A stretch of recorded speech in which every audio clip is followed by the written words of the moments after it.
السلام عليكم ورحمة الله. الحمد لله رب العالمين. أعوذ بالله من الشيطان الرجيم. بسم الله الرحمن الرحيم.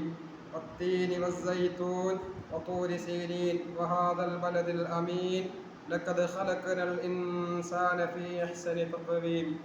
പരിശുദ്ധ ഖുർആനിലെ സൂറത്ത് തീനിൽ അല്ലാഹു പറയുന്നു, വത്തീൻ, അത്തിപ്പയ മരത്തിനെ തന്നെയാണ് സത്യം. ഉഖ്സിമു ബില്ലാഹി ബിത്തീൻ, അല്ലാഹു തആല അത്തിപ്പയ മരത്തിനെ കൊണ്ട് സത്യം ചെയ്ത് പറയുന്നു. അത്തിപ്പയ മരത്തിനെ കൊണ്ട് ഒരുപാട് ഉപകാരങ്ങൾ അല്ലാഹു മനുഷ്യന്മാരായ നമുക്ക് നൽകിയിട്ടുണ്ട്.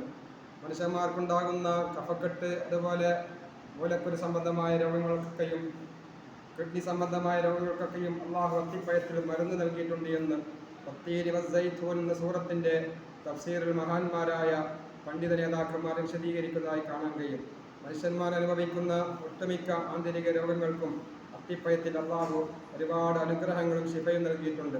അതുകൊണ്ട് തന്നെ അത്തിപ്പയം ജീവിതത്തിൻ്റെ ഭാഗമാക്കുകയും ജീവിതത്തിൽ ഒരുപാട് വട്ടം അത്തിപ്പയം ഭക്ഷണത്തിൽ ഉൾപ്പെടുത്താനും ശ്രമിക്കുക. അല്ലാഹു അത്തിപ്പയത്തിൻ്റെ ബർക്കത്തുകൊണ്ട് നമ്മുടെ ആന്തരികമായ എല്ലാ രോഗങ്ങൾക്കും ശിഫ നൽകട്ടെ. പരിശുദ്ധ ഖുർആനിൻ്റെ ബർക്കത്തുകൊണ്ട് നമുക്കും നാവുമായി ബന്ധപ്പെട്ട എല്ലാവർക്കും രണ്ട് ലോകത്തും അല്ലാഹു സന്തോഷം നൽകി അനുഗ്രഹിക്കട്ടെ. ആമീൻ ബിറഹ്മതിക യാ അർഹമർ റഹീമീൻ. അസ്സലാമു അലൈക്കും വറഹ്മത്തുള്ളാഹി.